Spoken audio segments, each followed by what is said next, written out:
एक बात जो सती प्रथा की है, प्रथा वो होती है जिसको समाज ने प्रिस्क्राइब्ड किया है। जैसे कोई डॉक्टर कोई प्रिस्क्राइब्ड दवाई करता है कि ये दवाई है जो मरीज़ को खाना है, उसको हम प्रिस्क्राइब्ड कहते हैं। लेकिन अगर कोई मरीज़ जिसकी तबीयत ख़राब होती है और वो जाकर किसी दवाई के दुकान से कुछ पैसे देकर दवाई ख़रीद लाता है, तो प्रिस्क्राइब्ड नहीं है, उसको किसी डॉक्टर ने प्रिस्क्राइब नहीं किया है, वो स्वयं के मर्जी से मेडिसिन लेकर आ रहा है। तो वही हालत है कि प्रथा का मतलब होता है जिसको समाज ने प्रिस्क्राइब्ड किया हो कि ऐसी कोई प्रथा है। तो हिंदू धर्म ने, सनातन धर्म ने ऐसी कोई प्रथा प्रिस्क्राइब्ड नहीं की है। इसका कहीं पे भी वर्णन वेदों में नहीं है, पुराणों में नहीं है। और कहीं पे भी अगर आपको वर्णन मिल रहा है तो आप चाहिए और देख लीजिए कि क्या उसमें ऐसा लिखा है कि पति के बाद पत्नी के साथ ऐसा ही व्यवहार करना चाहिए। ऐसा कहीं आपको नहीं मिलेगा। और रही जहाँ तक बात प्रथा की, तो सतयुग में भी कोई स्त्री सती प्रथा की शिकार नहीं हुई। त्रेता युग में, भगवान राम के भी युग में, कोई भी स्त्री, चाहे भगवान श्री राम के परिवार से हो, चाहे रावण के परिवार से हो, चाहे बाली के परिवार से हो, और चाहे श्री राम और रावण की सेना में हज़ारों लाखों जो सैनिक मरे, उनकी भी कोई भी स्त्री सती नहीं हुई। तो त्रेता में भी ऐसी कोई प्रथा नहीं थी। रही बात द्वापर की, भगवान श्री कृष्ण के युग में महाभारत युद्ध, इतना बड़ा युद्ध हुआ, लेकिन न कौरवों की पत्नियां सती हो रही हैं, न पांडवों की पत्नियां सती हो रही हैं। और जहाँ तक पांडव की बात है कि पांडव के गुजरने के बाद से माता कुंती सती नहीं हुई थी। माद्री की जो बात है कि माद्री सती हुई, तो माद्री अपनी स्वेच्छा से, आत्मग्लानि से भरकर, क्योंकि उसके कारण से ही पति की मृत्यु हुई थी, इसलिए आत्मग्लानि से भरकर वो सती हुई थी।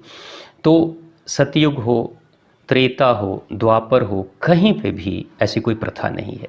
यानी कि हमारे सनातन धर्म में कहीं ऐसी कोई प्रथा नहीं थी। लेकिन इस तरह के चलन की जो शुरुआत हुई वो मुग़लों के समय से या अंग्रेज़ों के समय ये हुई, और बाद में फिर उसको पूरा प्रचारित किया गया और किताबों में लिखा गया, राजा राम मोहन राय के माध्यम से प्रचारित किया गया कि हमारे जो समाज में, हिंदू समाज में इस तरह की बुराई है और इस बुराई को ख़त्म करना है। और इस बुराई को ख़त्म करने वाले अंग्रेज़ हैं, इसलिए अंग्रेज़ महान हैं। और उनके सहयोग में राजा राम मोहन राय आकर और इस तरह की प्रथा को ख़त्म करते हैं, प्रतिबंधित करते हैं, इसलिए राजा राम मोहन राय को गौरवान्वित किया जाता है। जबकि सच्चाई है कि ऐसी कोई प्रथा नहीं थी। अब रही बात दूसरी कि जो धन के लोलुप लोग थे, धन के लालची लोग थे, वो यही चाहते थे कि हमारे घर का भाई अगर चला गया तो उसकी स्त्री भी अगर आत्मदाह कर ले, उसको भी जला दिया जाए, तो फिर उसकी जो दौलत होगी वो सारी दौलत हमारी हो जाएगी। तो ऐसे घर के जो लोभी लालची लोग थे, उन लोगों ने ही स्त्रियों को जलाया, यानी कि अपने दौलत के दूसरे हकदार को ख़त्म कर दिया, मिटा दिया, मार डाला, ताकि उसके बाद से उसकी पूरी दौलत का भोग हम स्वयं करें। और यही लगभग राजा राम मोहन राय जी के भी घर में हुआ, उनकी भाभी के साथ भी ऐसा ही हुआ। तो राजा राम मोहन राय कहते हैं कि उस समय छोटे बच्चे थे, कुछ कर नहीं पाए थे।